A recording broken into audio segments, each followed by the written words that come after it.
성경 통독을 돕는 성경 공부 구약 10번째 시간입니다.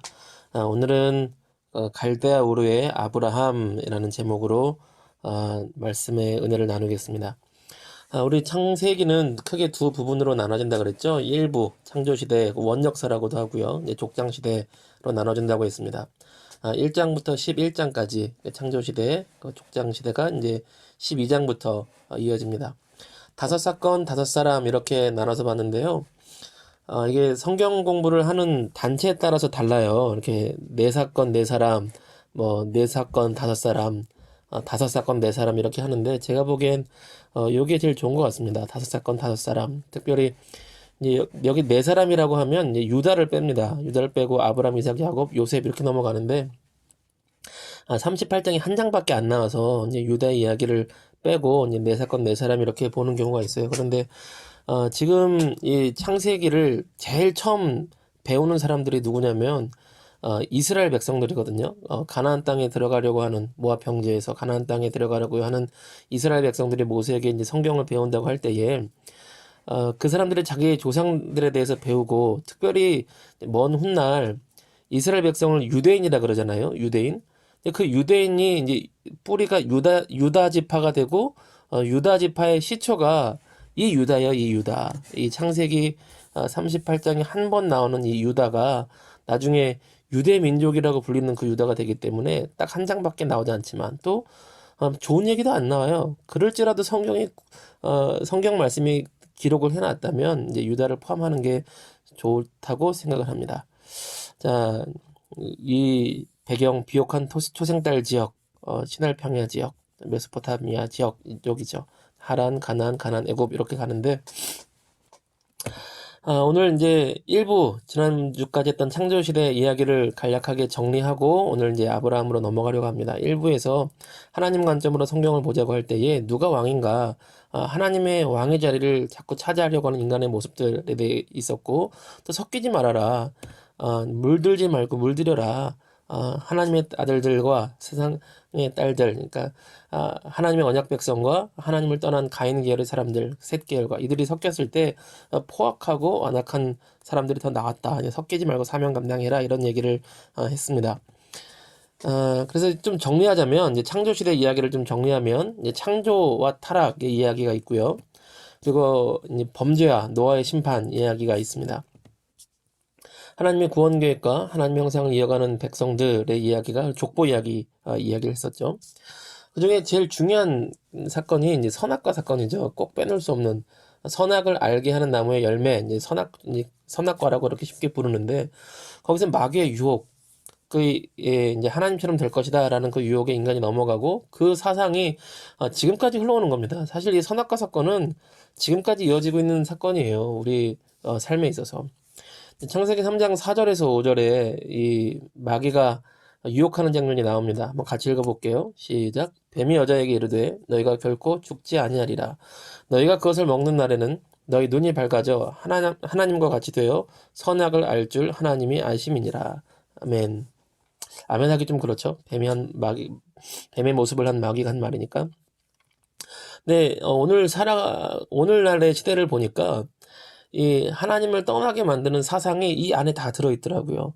이런 겁니다. 보면 너희가 결코 죽지 않으리라 그러는데 뭐 영생불사 사이비 종교들이 또 있죠. 또 눈이 밝아진다 그러는데 이성주의와 계몽주의가 판치면서 하나님 중심 사상을 깨뜨립니다. 이성적으로 살고 이제 계몽되는 게 나쁘다는 것이 아니라 이성적이고 과학적이고 합리적으로 살아야죠. 그런데 그것이 하나님을 경외하는 마음을 다 깨뜨리는 데 쓰임을 받아요. 또한 선악을 알게 된다. 선악을 알 줄 아심이라.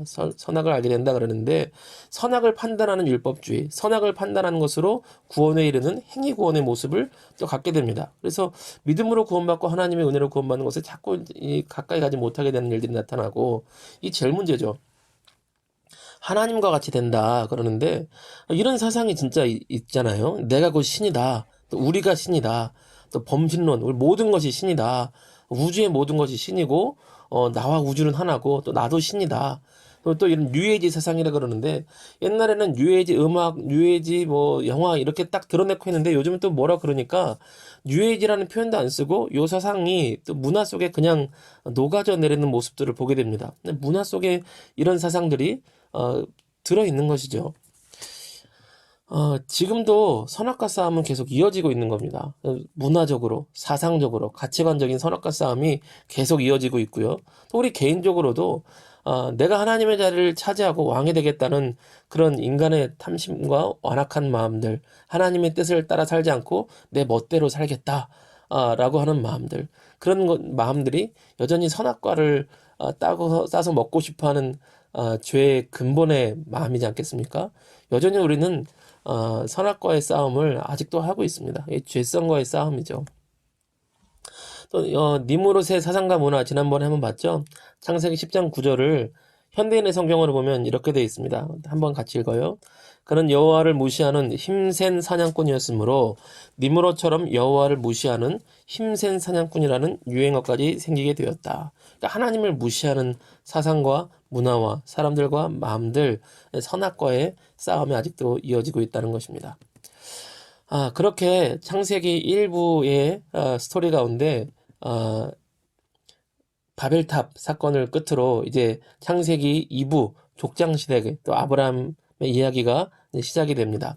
선악과의 싸움, 바벨탑 문화, 세상나라 문화 가운데 하나님께서 아브라함을 택하셔서 부르시는 거예요.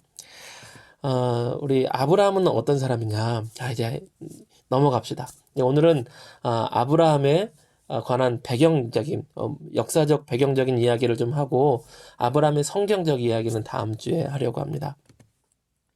아브라함의 배경적 이야기가 결국 족장시대 배경적 이야기랑 다 맞물리기 때문에 오늘 한번 보는 게 좋을 것 같아요.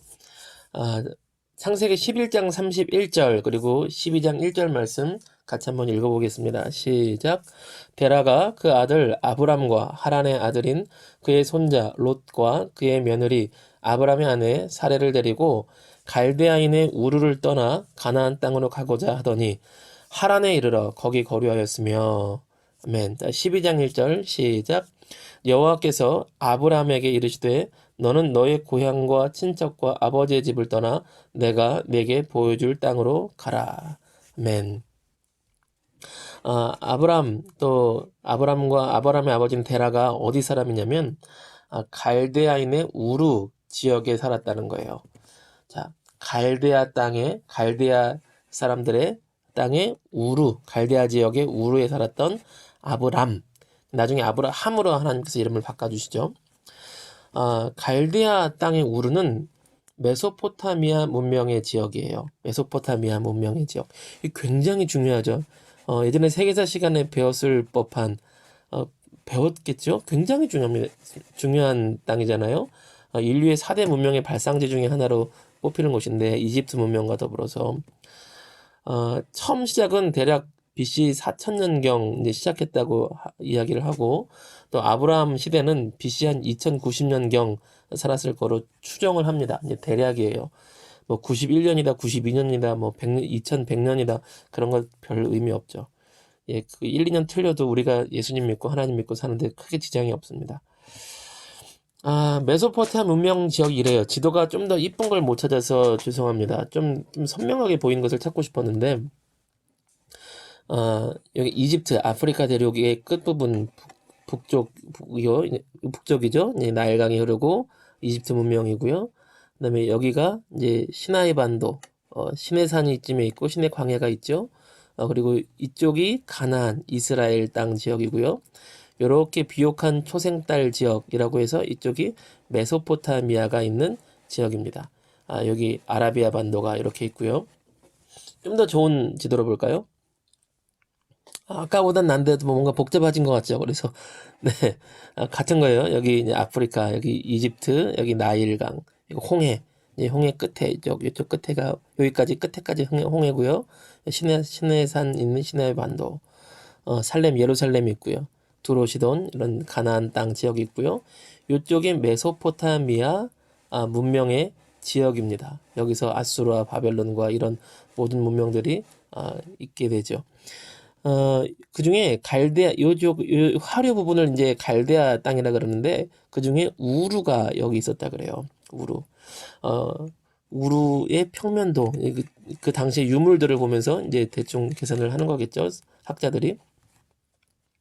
여긴 유명한 강이 있어요. 유명한 강 두 개가 있어요. 유프라테스 강하고 티그리스 강 두 개의 큰 강이 있습니다. 자, 이게 좀 더 보기 쉽죠? 예, 여기를 메소포타미아 문명 지역이고 이렇게 비옥한 초생딸 지역이다라고 이렇게 얘기를 합니다. 그 중에서도 유프라테스 강이 이렇게 엄청나게 길게 흐르고 티그리스 강이 이렇게 흘러요. 그리고 우루가 이쯤에 있습니다. 자, 메소포타미아라고 하는데요. 이름이 그렇게 부를만해요. 이제 메소 그러면 중간이란 뜻이에요. 가운데, 뭐뭐의 사이에 이런 뜻이고, 포타미아 그럼 강이에요. 그러니까 강과 강 중간에 있는 땅, 강과 강 사이에 있는 땅, 그게 메소포타미아 땅이라는 거죠. 메조소프라노 할 때 그 메조가 같은 단어입니다. 이제 강들의 중간에 있는 땅이 이제 메소포타미아였어요. 강이 두 개나 있으니까 살만하겠죠. 당연히 농사가 잘 되고, 농사가 잘 되니까 사람들이 모여 살만하고 문명이 이루고 큰 문화가 이루어질만 하겠죠. 이 강이 이렇게 큰데. 어, 참고사항으로 이 티그리스가 이제 화살 같다, 뭐 빠르다 이런 뜻이래요. 그러니까 강 이름이 티그리스 강 그러면 빠른 강이에요. 빠른 강. 우리 성경에는 히데겔강이라고 써 있습니다. 히브리어로 히데겔강 이렇게 써 있는데, 그다음에 유프라테스 강, 이 강은 이 유프라테스라는 뜻이 크다, 길다, 뭐 이런 뜻이에요. 크다, 길다. 이거 얼마나 길까요? 엄청 길죠. 여기부터 있어요. 이렇게 킬로미터를 이제 거리를 제가 조사해 봤더니 티그리스가 1850km래요. 미터 아니고 킬로미터. 엄청 길죠. 근데 유프라테스는 더 길어요. 2800km래요. 2800km. 와.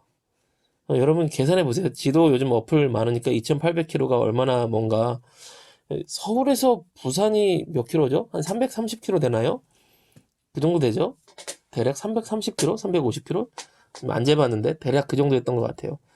유프라테스가 2800km래요. 정말 큰 강, 긴 강이 맞는 것 같습니다. 요 지역에 좀 다른 지도를 하나 갖고 와봤는데요. 왜냐하면 근처에 산맥을 좀 보려고. 그래서 한글로 된 걸 기형이면 가져오려고 그랬는데, 아무리 인터넷을 검색해봐도 이 산맥이 잘 나온 게, 이게 제일 좋더라고요. 산맥도 한번 볼 필요가 있습니다. 이게 그 지역의 이제 문화를 알기 위해서, 상황을 알기 위해서, 어, 이쪽 타우루스 산맥. 타우루스 산맥이 몇 킬로죠? 3,000m가 넘어요. 높이가. 길이가 아니고 높이가. 3,000m가 넘어요. 타우루스 산맥이. 그 다음에 이쪽에 쿠르디스탄 산맥. 이름이 어려워요. 쿠르디스탄 산맥이 또 5,000m가 넘죠. 굉장히 높은 산이에요. 산맥이. 그리고 여기, 자그로스 산맥. 여기가 또 4,000m가 넘고. 그리고 여기 쿠르디스탄 산맥에 요좀 어디에 아라라산이 있다 그래요. 아라라산. 그럼 아라라산은 어딘지 여러분 아세요? 기억나세요? 아라라산. 아라라산 잘 모르세요? 네, 저 노아의 방주가 멈춰섰다는 산이 아라라산이죠. 그래서 여기선 정확히 아라라산이 어딘지 모르겠어가지고 이제 구글 맵에서 검색했더니 이제 이쯤에 있대요. 그래서 신성하게 여겨지는 유명한 산 이렇게 써 있네요. 네. 유명한 산이래요. 여러분 유명하게 잘 알고 계십시오. 노아의 방주가 멈췄을 거라고 하는, 지금은 터키가 있는 곳이죠. 예, 지금은 이렇게 터키가 있고 요 밑에 시리아가 있고 이라크, 쿠웨이트, 이스라엘, 이집트, 카이로 뭐 이렇게 있는 땅입니다. 자, 다시 돌아와서 굉장히 높은 산이죠. 백두산이 2700m고, 한라산이 1900, 태백산맥의 설악산이 1700인데, 여기 4000m, 5000m가 넘어요. 이렇게 뺑 둘러서서. 그 얘기는 무슨 얘기냐면, 여기 살다가 위로 잘 안 올라간다는 얘기예요. 위로 잘 안 올라가고, 어디로 가겠어요? 차라리 가려면 이집트로 가겠죠. 이집트하고 문화 교류를 하든가, 문명의 교류를 하든가, 정복하려고 하든가, 아니면 이집트가 올라오던가, 그렇게 하겠죠. 그래서 메소포타미아 문명하고 가나안 지역의 문명하고, 이집트 문명하고 사이가 좋으면 참 좋은데, 사이가 나빠지면 정말 피해보는 땅이 있습니다. 여기 가나안 땅이에요. 가나안 땅.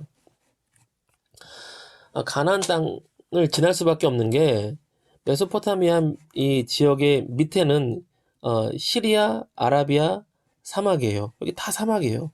이렇게 넓은 땅이. 그러니까 일로는 안 가죠. 그런데 여기는 갈만해. 여기 보면 강이 하나 흐르는데 이게 요단강이에요. 요단강 요 밑에 이제 사해가 있고 여기 예루살렘이 있고 그러는데 차라리 여기는 이제 사람이 여기 가나안 땅이거든요. 블레셋이 주로 있었던 그러니 사이가 좋으면 메소포타미아와 이집트가 사이가 좋으면 아주 좋은 무역의 교통로가 되겠고 사이가 안 좋으면 침략하기 위해 쑥대밭이 되겠죠. 이 지역이 그런 땅입니다. 이집트 문명과 메소포타미아 문명을 연결하는 다리 역할도 하면서 아주 전쟁이 위험할 수 있는 땅이기도 했죠. 그게 가나안 땅이었습니다. 메소포타미아 문명을 이렇게 중요하게 생각하는 이유가 역사시대의 시작이라서 그래요. 역사시대의 시작이라는 말 자체는 이제 기록된 역사, 즉 글자가 있었다는 얘기죠. 글자로 기록되지 되지 않았던 시대를 선사시대라 그러고 이제 기록된 글자가 있으면 역사시대라고 이제 부르지 않습니까? 최초의 역사시대가 메소포타미아 문명 때부터 있어요. 메소포타미아에서 썼던 문자가 이런 겁니다. 쐐기 문자라고 하는데 전 잘 모르겠어요. 쐐기 같이 생겼어요. 네. 이런 글씨와 문화와 문명과 글과 책과 이런 게 있을 만큼 고도로 발달했던 도시라는 것입니다. 왜 이런 얘기를 하냐면 아브라함이 그냥 논밭에서 이렇게 평범하게 수렵 채집하다가 뭐 풀 따먹고 이렇게 살다가 과일 따먹고 살다가 하나님이 저쪽으로 가라 이런 게 아니라 엄청난 도시에 살고 있었다는 얘기를 하고 싶은 거예요. 이 쐐기 문자예요. 되게 멋있죠. 네.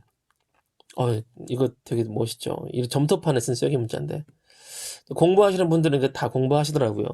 저는 딱히 이렇게 흥미는 없습니다.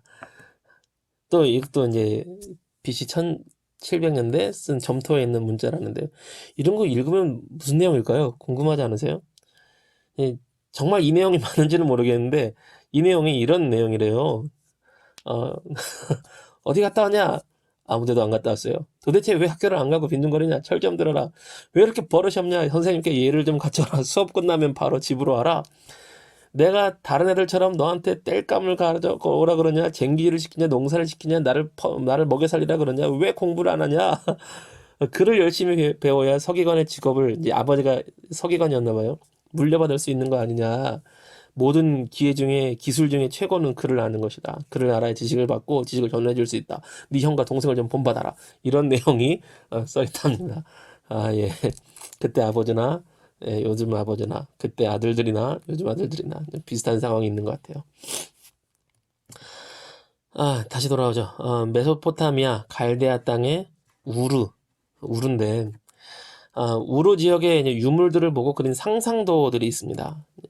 이제 이런 상상도를 그려요.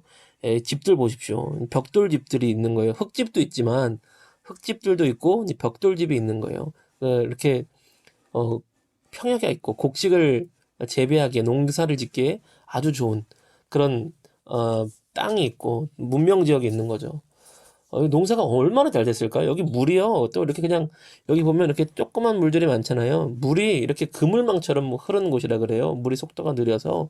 그래서 땅도 넓고 물도 많고 그러니 물론 이제 홍수 때문에 위험할 수는 있겠지만 물이 없는 것보다 낫잖아요. 그래서 먹을 게 풍부하고 물이 많고 살기도 좋은 당시 최고의 문명을 이룬 도시국가가 우르였다는 거예요. 갈대아 땅의 우르. 아브라함이 이런 데 살고 있는 거죠.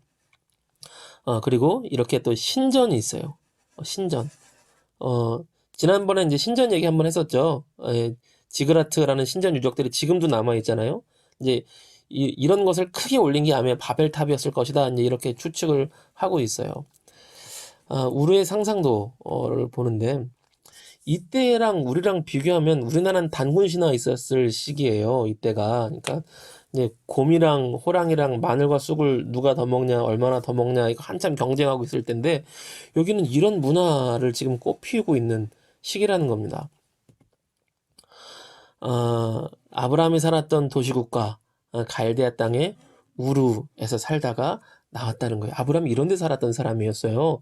여러분 풀밭에서 풀 뜯어먹고 있던 사람은 아닙니다. 아, 이런 얘기를 왜 하냐면 아브라함은 가상의 인물이 아니라 역사 속의 실존 인물이다라는 얘기를 다시 한번 확실히 짚고 넘어가기 위해서 지금의 이런 얘기들을 한 거예요. 정말로 살아서 고민하고 고뇌하고 갈등했던 한 믿음의 사람의 이야기다라는 이야기를 하고 싶은 겁니다. 또 하나, 자, 도시문명이라 그랬는데요. 도시문명이란 말은요, 사냥과 농사만으로 살지 않았다는 것을 말해요. 아브라함이 떠난 갈대아우르는 당시 최고의 문명과 문화와 풍요가 있었던 땅입니다. 그 지역에서 나온 이제 유물의 그림인데 이게 뭐 하는 것 같으세요? 이게 맥주 먹는 거래요. 맥주. 맥주 맛이 저는 이제 기억도 안 나는데 네, 어쨌든 이게 뭐야 빨대로 먹고 있죠. 아마 갈 때 뭐 속이 비었으니까 그런 걸로 빨아먹겠죠. 어쨌든 맥주 먹는 문화가 있었고 점토판인데 이게 뭐처럼 보이세요? 지도예요, 지도. 그 동네 지도. 어, 보면 공원이 있어요. 사원이 있고. 와, 진짜 좋다. 이게 물 있고 공원 있고 사원 있고 교회도 이렇게 해줘야 되는데. 네. 물 있는 공원에 교회 있고 주차장 있고 딱 너무 좋은데. 이 정도의 문명이 있었다는 거예요. 지도가 있을 만큼. 또 이게 엄청난 일인데 수레가 있었대요.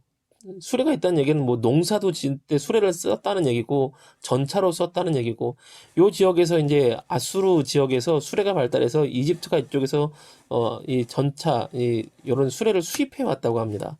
이 지역에서 이런 게 발달했어요. 바퀴가 이렇게 바퀴를 해서 움직이는 것 자체가 얼마나 대단해요. 우리나라 조선시대에도 수레 귀한 물건이잖아요. 조선시대 때도.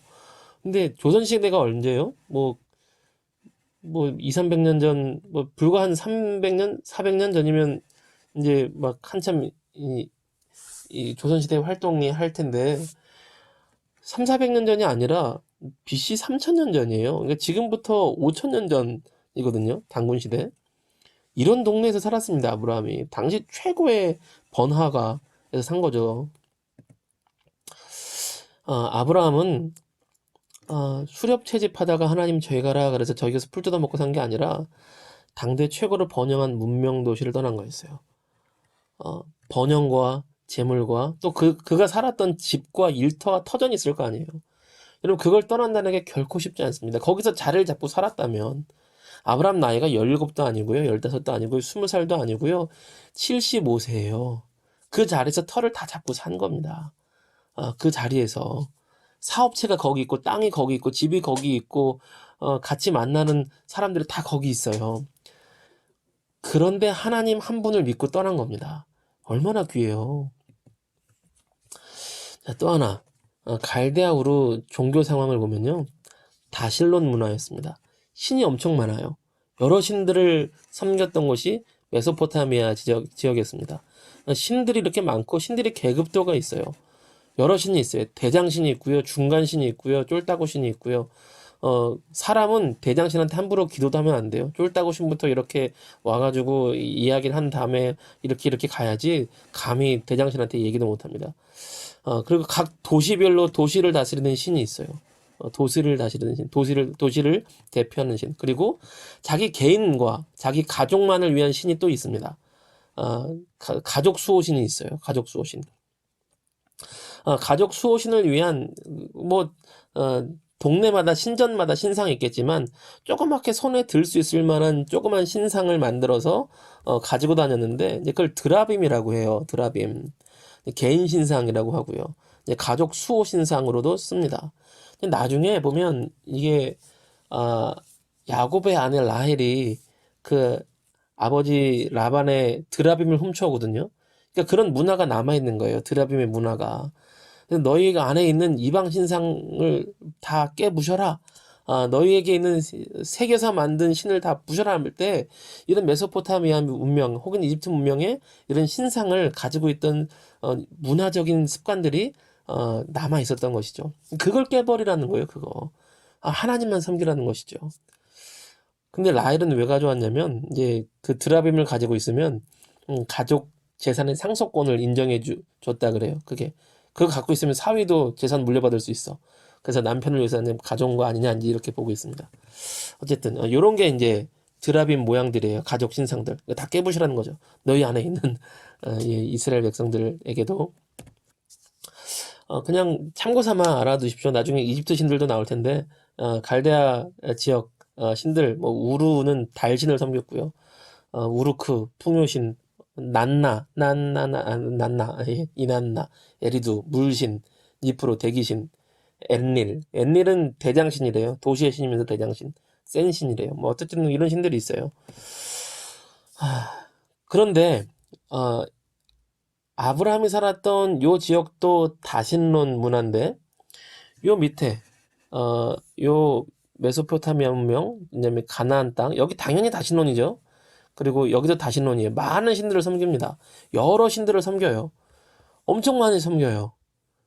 그런데 아브라함은 유일하신 여호와 하나님을 믿거든요. 그럼 이게 배워서 될까요? 이런 문화 속에서 유일하신 여호와 하나님을 가르쳐 줄 수 있는 문화가 있을까요? 문명이 있을까요? 전혀 없어요. 없습니다. 근데 아브라함이 유일하신 여호와 하나님을 믿고 섬기는 거예요. 이제 셋의 가문으로 셋 계열의 흐름 가운데 막연한 그게 있을 수 있겠지만 이 가운데 그 막연한 신앙을 지킬 수 있을까요? 그럴 수가 없어요. 그래서 아브라함이 이런 상황 가운데서 이런 세상 속에서 하나님을 섬길 수 있었던 이유는요, 배워서 된 게 아니고요. 하나님께서 아브라함을 찾아오셨기 때문에 가능한 일입니다. 하나님께서 전적인 은혜로 아브라함을 찾아오시는 거예요. 여러분, 하나님은요, 지금도 찾아오세요. 두드리십니다. 찾아오시는 하나님이세요. 우리 감리교에서는 이것을 선행 은총이라고 얘기를 합니다.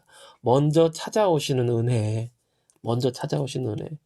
인간이 하나님을 믿고 따를 만큼 그렇게 선하지 않습니다. 이게 악한 종족들이에요. 인간이라는 것, 마음의 본심 자체가.